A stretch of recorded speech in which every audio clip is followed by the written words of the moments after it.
Assalamualaikum warahmatullahi wabarakatuh. Salam sejahtera untuk kita semua. Terima kasih atas kesempatannya. Perkenalkan, saya Dinda Anggrani Putri, mahasiswa Magister Manajemen Universitas Hayam Wuruk Perbanas, Surabaya.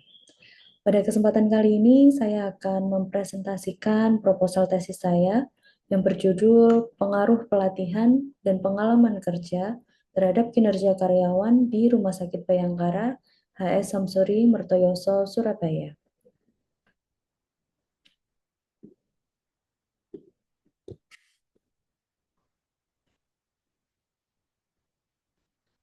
Latar belakang penelitian ini yakni dalam era persaingan global yang semakin kompetitif, kualitas sumber daya manusia menjadi faktor kunci keberhasilan organisasi, termasuk di sektor kesehatan rumah sakit sebagai penyedia layanan publik tidak hanya membutuhkan fasilitas yang memadai, tetapi juga tenaga kerja yang kompeten dan profesional. Peneliti memilih Rumah Sakit Bayangkara Surabaya karena rumah sakit ini memiliki peran strategis dalam pelayanan kesehatan bagi anggota kepolisian dan juga masyarakat umum di Jawa Timur. Untuk meningkatkan kualitas pelayanan, rumah sakit ini memiliki program pelatihan internal dan juga eksternal seperti in-house training, mandatory training, dan diklat rutin yang wajib diikuti karyawan. Namun, pelatihan saja tidak cukup tanpa ditunjang oleh pengalaman kerja. Pengalaman kerja memberikan kemampuan praktis, ketahanan menghadapi tekanan yang ada di tempat kerja, serta kecepatan dalam pengambilan keputusan yang semuanya berdampak langsung pada kinerja karyawan. Berdasarkan hasil studi sebelumnya, ditemukan adanya perbedaan atau research gap dalam temuan mengenai pengaruh pelatihan dan pengalaman kerja terhadap kinerja karyawan.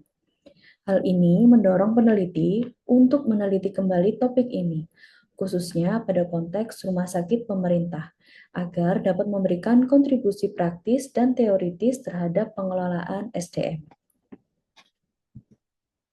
Selanjutnya ada rumusan masalah. Penelitian ini didukung oleh sejumlah studi terdahulu yang relevan. Secara umum, mayoritas penelitian menunjukkan bahwa pelatihan dan pengalaman kerja memiliki pengaruh positif dan signifikan terhadap kinerja karyawan.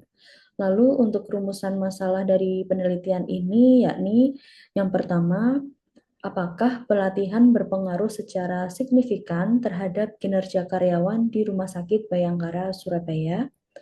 Yang kedua, apakah pengalaman kerja berpengaruh secara signifikan terhadap kinerja karyawan di Rumah Sakit Bayangkara Surabaya? Yang ketiga, apakah pelatihan dan pengalaman kerja secara simultan berpengaruh signifikan terhadap kinerja karyawan di Rumah Sakit Bayangkara Surabaya? Berikut kerangka pemikiran dan hipotesis penelitian ini. Hipotesis pertama yakni pelatihan memiliki pengaruh positif dan signifikan terhadap kinerja karyawan di Rumah Sakit Bayangkara Surabaya.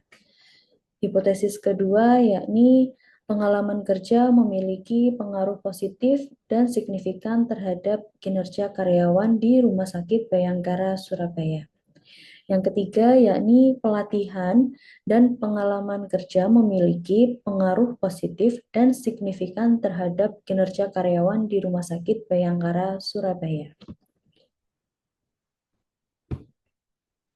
Berikutnya yakni variabel, indikator, serta pengukuran yang peneliti pakai. Untuk pengukuran, peneliti menggunakan skala Likert 1 sampai dengan 4 karena penelitian ini menangkap sikap tegas dan menghindari sikap netral atau ambigu karena akan membantu mendapatkan keputusan yang jelas dari responden terkait pelatihan, kepuasan kerja, serta kinerja karyawan.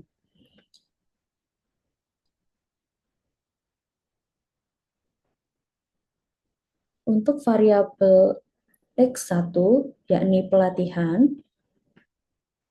indikator yang dipakai adalah kesesuaian materi pelatihan. Lalu yang kedua, peningkatan pengetahuan dan keterampilan. Yang ketiga, yakni metode pelatihan. Yang keempat, frekuensi pelatihan. Yang kelima, penerapan hasil pelatihan. Lalu untuk variabel kedua, yakni pengalaman kerja. Indikator yang dipakai, yang pertama yakni lama masa kerja, yang kedua penyelesaian masalah, yang ketiga pengambilan keputusan, yang keempat efisiensi kerja, yang kelima adaptasi terhadap tantangan kerja, dan yang terakhir variabel Y, yakni kinerja karyawan. Indikator yang digunakan yang pertama kualitas kerja, yang kedua produktivitas kerja, yang ketiga kerjasama tim, yang keempat disiplin kerja, dan yang terakhir inisiatif dan tanggung jawab. Untuk pengukuran ini, peneliti menggunakan skala Likert 1 sampai dengan 4, yakni terdiri dari sangat tidak setuju, lalu yang kedua tidak setuju, yang ketiga setuju, dan yang keempat sangat setuju. Selanjutnya ada rancangan penelitian. Jenis penelitian ini menggunakan pendekatan kuantitatif. Penelitian ini menggunakan uji hipotesis, analisis deskriptif, dan juga analisis inferensial. Untuk teknik pengumpulan data, dengan menggunakan kuesioner tertutup di mana daftar pertanyaan dan daftar pernyataan sudah disertai pilihan jawaban. Untuk pengumpulan data, kuesioner didefinisikan secara umum adalah sebuah instrumen daripada penelitian yang berisi tentang pertanyaan-pertanyaan khusus terkait sesuatu hal yang ingin dipertanyakan pada responden. Untuk pengukuran data kali ini menggunakan skala Likert, yakni suatu skala yang dipergunakan untuk mengukur persepsi sebuah fenomena sosial yang sedang diteliti.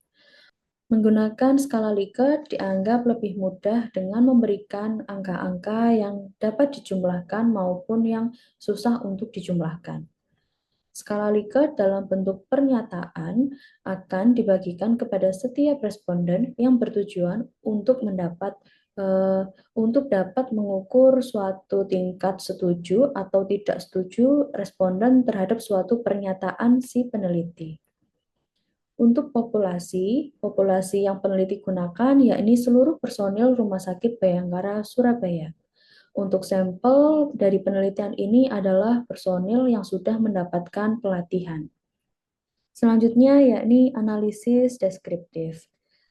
Bertujuan untuk memberikan gambaran umum tentang karakteristik data, menampilkan nilai rata-rata atau mean, nilai minimum, maksimum, simpang baku, standar deviasi, dan frekuensi jawaban dari responden.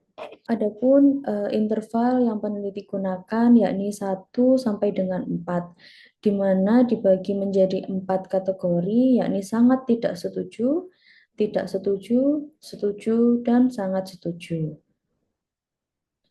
Untuk variabel pelatihan, pengalaman kerja, dan juga kinerja karyawan memiliki nilai yang sama, yakni di angka 1 kurang dari sama dengan sampai di angka 1,25, yakni sangat tidak setuju. Lalu kemudian nilai interval 1,26 kurang dari sama dengan hingga kurang dari sama dengan 2,50 itu tidak setuju.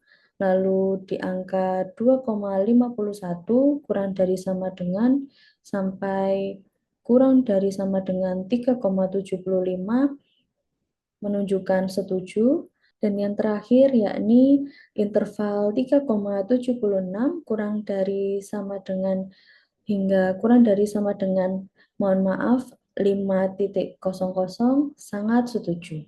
Berikutnya yakni analisis inferensial.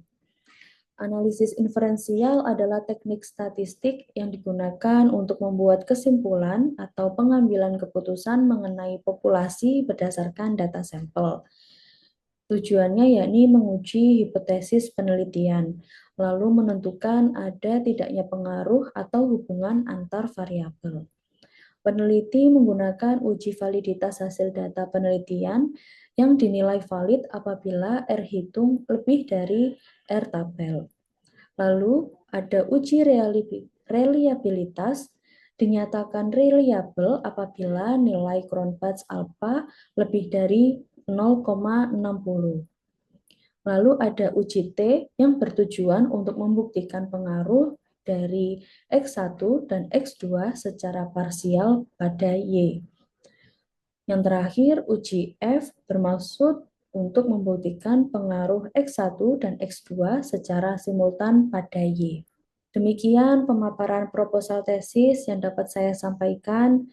Saya menyadari bahwa penulisan dan penyusunan proposal ini masih jauh dari kata sempurna, baik dari segi isi, struktur, maupun analisis. Oleh karena itu, saya sangat mengharapkan masukan, saran, dan arahan dari Bapak Ibu dosen pembimbing agar penelitian ini dapat berkembang ke arah yang lebih baik dan dapat memberikan kontribusi ilmiah maupun praktis yang relevan. Terima kasih atas perhatian dan kesempatannya. Wassalamualaikum warahmatullahi wabarakatuh.